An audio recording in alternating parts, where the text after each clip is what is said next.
नमस्कार, मैं मनोज बिश्नोई और इस रेड प्लस न्यूज़ पर आपका बहुत स्वागत है। और आज आपको सबसे पहले ये बताएंगे कि प्रधानमंत्री नरेंद्र मोदी के दौरे को लेकर आज की मुख्य और बड़ी खबर क्या है। आज मुख्यमंत्री भजनलाल शर्मा पचपदरा पहुंचने पर क्या क्या किया और मीडिया द्वारा पूछे गए सवालों के जवाब में उन्होंने क्या क्या कहा।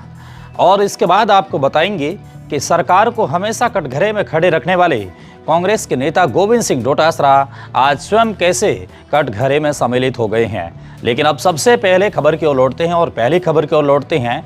आगामी 21 अप्रैल को देश के प्रधानमंत्री नरेंद्र मोदी बालोतरा के पचपदरा स्थित रिफाइनरी का लोकार्पण करने जा रही हैं। सवाल यह है कि आखिर इस रिफाइनरी में ऐसा क्या है जो इसे देश की सबसे बड़ी उम्मीदें बता रही हैं और क्यों इसे राजस्थान की किस्मत बदलने वाला प्रोजेक्ट कहा जा रहा है और क्यों इस एक परियोजना पर टिकी है लाखों लोगों की उम्मीदें।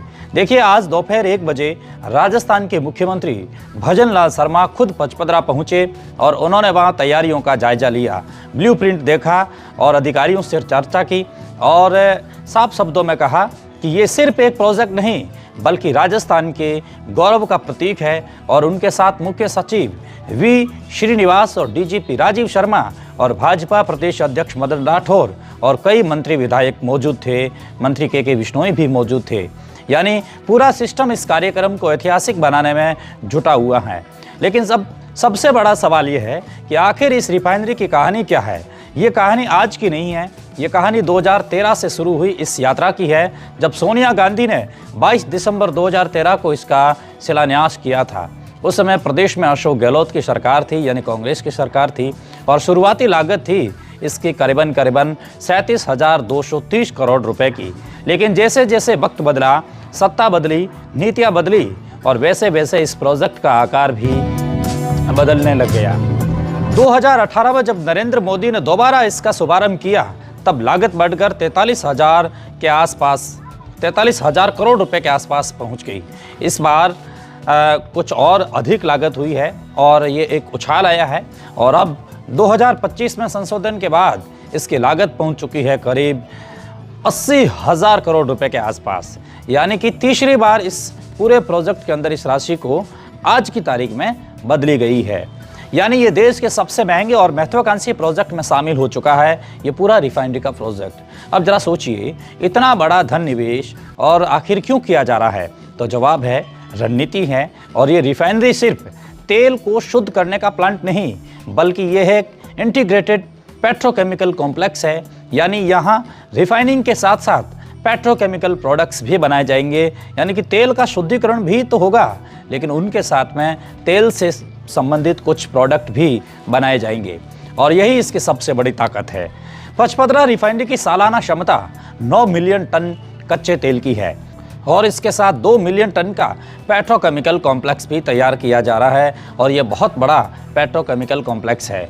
यहाँ इस्तेमाल होने वाला कच्चा तेल करीब 7.5 मिलियन टन अरब देशों से आएगा, जबकि 1.5 मिलियन टन तेल राजस्थान में ही उत्पादित होगा। यानी ये प्रोजेक्ट लोकल और ग्लोबल दोनों स्तर पर कनेक्टेड है। और अब बात करते हैं इससे संबंधित इसके सबसे बड़े फीचर की, जिसमें कहा जा रहा है कि जीरो लिक्विड डिस्चार्ज सिस्टम। यानी इस रिफाइनरी से निकलने वाला कोई भी तरल पदार्थ, कोई भी कचरा अब बाहर नहीं जाएगा। यानी पूरा का पूरा रिसाइकलिंग होगा और पर्यावरण को नुकसान नहीं होगा। और यही कारण है कि इस देश की सबसे आधुनिक BS6 मानक वाली रिफाइनरी इसे कहा जा रहा है, अत्याधुनिक टेक्नोलॉजी वाली रिफाइनरी कहा जा रहा है। लेकिन कहानी यही खत्म नहीं होती। असली कहानी शुरू होती है रोजगार से, विकास से और उस बदलाव से जिसका इंतजार सालों से है। और इस इलाके के लोग हमेशा ही कर रहे हैं कि कोई ऐसी सरकार आएगी जो हमें बड़े पैमाने पर रोजगार वितरित करेगी। तो मुख्यमंत्री भजनलाल शर्मा ने आज साफ कहा कि इस प्रोजेक्ट के शुरू होने से पश्चिमी राजस्थान में एक औद्योगिक क्षेत्र विकसित होंगे। यानी एक क्रांति की तरह है और हजारों नहीं बल्कि लाखों रोजगार के अवसर पैदा होंगे। छोटे छोटे उद्योग लगेंगे, ट्रांसपोर्ट, लॉजिस्टिक, हाउसिंग और हर सेक्टर में उछाल आएगा।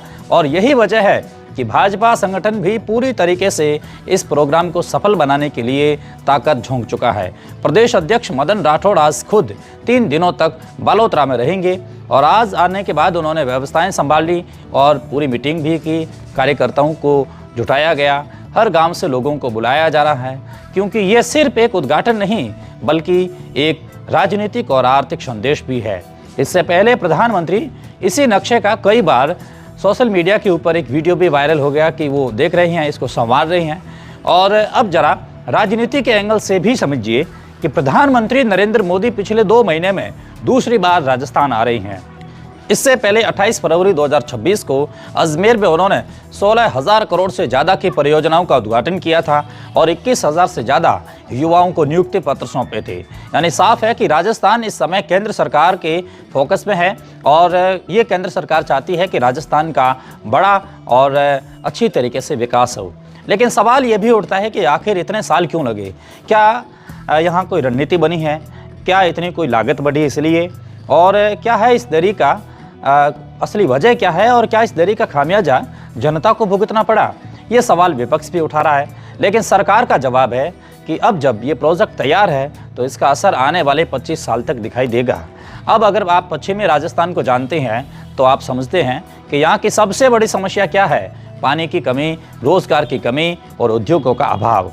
लेकिन पचपदरा रिफाइनरी इन तीनों समस्याओं का समाधान बन सकती हैं और यहाँ इंफ्रास्ट्रक्चर डेवलप होगा, सड़कें बनेगी, रेल कनेक्टिविटी बढ़ेगी और सबसे बड़ी बात, यहाँ के युवाओं को बाहर जाने की ज़रूरत नहीं पड़ेगी। और यही वजह है कि इस रिफाइनरी को गेम चेंजर कहा जा रहा है। ये सिर्फ एक औद्योगिक प्रोजेक्ट नहीं बल्कि सामाजिक बदलाव का भी एक माध्यम बनेगा। गांवों की तस्वीर बदलेगी और ज़मीन की कीमतें बढ़ेगी, निवेश भी आएगा और राजस्थान का पश्चिमी हिस्सा जो अब तक पिछड़ा माना जाता था वो अब देश के औद्योगिक नक्शे पर उभर करके सामने आएगा। लेकिन ध्यान रखिएगा, हर प्रोजेक्ट बड़े के साथ में चुनौतियां भी आती है। कोई बड़ा प्रोजेक्ट अगर चलता है तो उनके साथ में चुनौतियां भी आती रहती हैं। पर्यावरण संतुलन बनाए रखना जरूरी है और स्थानीय लोगों को प्राथमिकता देना और विकास को संतुलित तरीके से आगे बढ़ाना, ये सब अब सरकार के लिए बड़ी चुनौतीपूर्वक जिम्मेदारी होगी। फिलहाल 21 अप्रैल का दिन बेहद खास होने वाला है। डॉम है वो सज चुका है और लगातार मीटिंगों का दौर जारी है। लेकिन जब प्रधानमंत्री नरेंद्र मोदी इस रिफाइनरी का लोकार्पण करेंगे और उसी के साथ एक नई कहानी की शुरुआत हो जाएगी, विकास की, रोजगार की और आत्मनिर्भर राजस्थान की। तो ये थी पचपदरा रिफाइनरी की पूरी कहानी।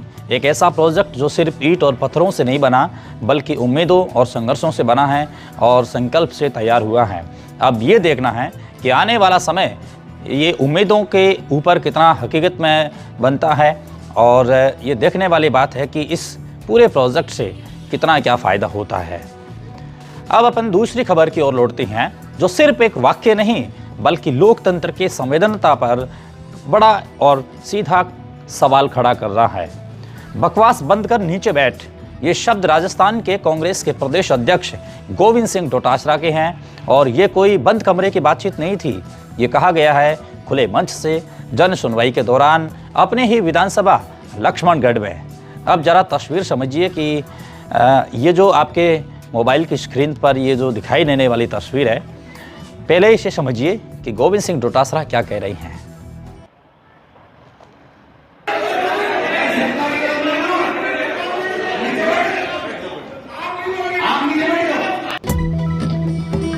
तो आपने देखा गोविंद सिंह डोटासरा कितने तल्ख लहजे में हैं और बकवास बंद कर कह रही हैं और कहते हैं कि नीचे बैठ जा। मन सजा है, जनता बैठी है, समस्याएं लेकर लोग पहुंचे हैं और लोकतंत्र का सबसे अहम हिस्सा जनता का सवाल सामने आता है। और जैसे ही सवाल सामने आता था वैसे ही गोविंद सिंह आग बबूले हो जाते हैं। सवाल था कि हर घर नल से जल योजना को लेकर के कितना क्या कुछ हुआ है, यानी वो योजना जो सीधे आम आदमी के जीवन से जुड़ी हैं, पानी से जुड़ी हैं और जीवन की बुनियादी ज़रूरत से जुड़ी है। लेकिन जैसे ही ये सवाल उठा माहौल एकदम बदल गया, नेताजी का अंदाज बदल गया और शब्दों की मर्यादा भी टूट गई। गोविंद सिंह डोटासरा ने गुस्से में जवाब दिया कि बकवास बंद कर, यानी कि बकवास को बिल्कुल नहीं करना है, यानी कि जो सवाल था उसको बकवास बताया गया। गोविंद सिंह डोटासरा ने कहा कि बकवास मत कर, नीचे बैठ। अब सवाल यह है कि क्या यही लोकतंत्र का असली चेहरा है? क्या जनता के सवाल अब बकवास हो गए हैं? क्या जनप्रतिनिधि अब जवाब देने की बजाय सवाल पूछने वालों को ही चुप कराने लगे हैं? और अगर ऐसा हाल पूरे राजस्थान में होगा तो क्या सवाल पूछे ही नहीं जाएंगे और लोकतंत्र ऐसे ही खड़ा रहेगा? बिल्कुल भी नहीं। ध्यान दीजिए, यह मामला और भी दिलचस्प हो जाता है क्योंकि राज्य में इस समय भाजपा की सरकार है और कांग्रेस विपक्ष में है और गोविंद सिंह डोटासरा हमेशा से ही सरकार पर हमलावर होते हैं। उन्होंने जब किसानों के ऊपर मुख्यमंत्री ने एक बयान दिया था, उस समय उन्होंने चीख चीख करके कहा था कि मुख्यमंत्री किसान नहीं है। उनके चुनावी एफिडेविट में ये खुलासा हुआ कि उनके पास ज़मीन नहीं है। लेकिन इतनी छोटी बात पर जिस तरीके से वे हमलावर होते हैं, जनता के मुद्दों को उठाते हैं, सवाल पूछते हैं, लेकिन आज जब सवाल उनकी अपनी ही विधानसभा से जुड़ा, अपनी ही चौखट पर आया, तो उनकी अपनी ही जिम्मेदारी से जुड़ा ये सवाल देखा गया तो जवाब देने की बजाय गुस्सा क्यों आया? यही आज राजस्थान की और लक्ष्मणगढ़ की जनता सीधे सवाल के तौर पर पूछ रही है। क्या यही वो नेता नहीं है जो मंच से कहते हैं कि लोकतंत्र में सवाल पूछना ज़रूरी होता है? क्या यही वो राजनीति नहीं है जहाँ विपक्ष सरकार से जवाब मांगता है, लेकिन जब खुद की बारी आती है तो सवाल पूछने वाला ही गलत हो जाता है? अब जरा हर घर नल से इस योजना को समझिए। ये सिर्फ एक सरकारी स्कीम नहीं, बल्कि करोड़ों रुपए लगा करके करोड़ों लोगों की उम्मीद का एक चांद दिखाई दे रहा है। खासकर राजस्थान जैसे राज्य में जहां पानी की समस्या पुरानी है, गंभीर है और जीवन से जुड़ी है, और अगर इस योजना में कहीं भी कमी है, कहीं शिकायत है, तो क्या जनता को पूछने का हक नहीं है? और अगर जनता पूछे तो क्या जवाब में उसे डांट मिलनी चाहिए, धमकी मिलनी चाहिए या समाधान मिलना चाहिए? यह घटना सिर्फ एक बयान तक सीमित नहीं है, ये उस मानसिकता को दिखाती है जहां सत्ता हो या विपक्ष, सवाल से असहजता बढ़ती जा रही है। संवाद जहां संवाद की जगह टकराव ले रहा है और जवाबदेही की जगह आक्रोश में उसे बदला जा रहा है। अब राजनीति का दूसरा पहलू भी समझिए। यह घटना ऐसे समय में सामने आई है जब देश में राजनीतिक माहौल पहले से ही गर्म हो चुका है, चुनावी रणनीतियाँ बन रही है और कई राज्यों में चुनाव भी है और राजस्थान के अंदर मुख्यमंत्री को टारगेटेड किया जा रहा है, आरोप प्रत्यारोप का दौर चल रहा है और ऐसे में जनता हर नेता से उम्मीद करती है कि वो उसकी जवाब के तौर पर उनकी आवाज़ को सुने और उसका सम्मान करें। लेकिन जब मंच से ही नेता जनता को चुप करा देते हैं तो फिर लोकतंत्र की असली ताकत कहां से आएगी? और सबसे बड़ा सवाल तो ये है, क्या इस बयान पर जवाबदेही तय होगी? क्या पार्टी इस पर कोई कार्रवाई करेगी या फिर ये बाकी बयानों की तरह समय के साथ भुला दिया जाएगा? और उसमें भी सबसे बड़ा सवाल ये भी है कि क्या नेताओं को ये समझ आएगा कि जनता सिर्फ वोटर नहीं बल्कि लोकतंत्र की असली मालिक है, और मालिक जब सवाल पूछती है तो जवाब देना पड़ता है, गुस्सा नहीं दिखाया जाता है और सामने से हाथ जोड़ करके बड़ी विनम्रता के साथ में जवाब देना चाहिए। आज की ये घटना एक चेतावनी भी है, एक आईना भी है जो दिखा रही है कि राजनीति में शब्दों की मर्यादा कितनी ज़रूरी है और कैसी होनी चाहिए, क्योंकि एक शब्द, एक वाक्य सिर्फ उस पल को नहीं बल्कि पूरी छवि को बदल सकता है। तो सोचिए, क्या बकवास मत कर नीचे बैठ जा जैसे शब्द एक जनप्रतिनिधि के मुंह से शोभा देता है? क्या ये उस भाषा उस लोकतंत्र की है जिस पर हमें गर्व है, या फिर ये संकेत है उस बदलने वाली एक राजनीति के व्यवहार की जहाँ सवाल पूछना भी जोखिम बनता जा रहा है? फिलहाल इस बयान ने सियासी गलियारों में हल्की सी हलचल तो मचा दी, जनता भी देख रही है और राजनीति भी, और अब ये देखना है कि इस तरह सफाई आती है या सन्नाटा छा जाता है।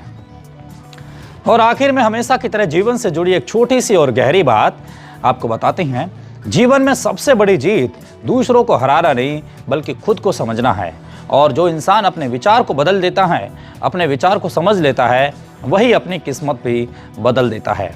इसलिए अपने विचारों के साथ कभी समझौता मत कीजिएगा, अच्छे विचार हमेशा आजमाइश कीजिएगा, अच्छे विचारों को गले लगाइएगा और रेड प्लस न्यूज़ से जुड़े रहिए। रेड प्लस न्यूज़ से जुड़ने के लिए बहुत शुक्रिया।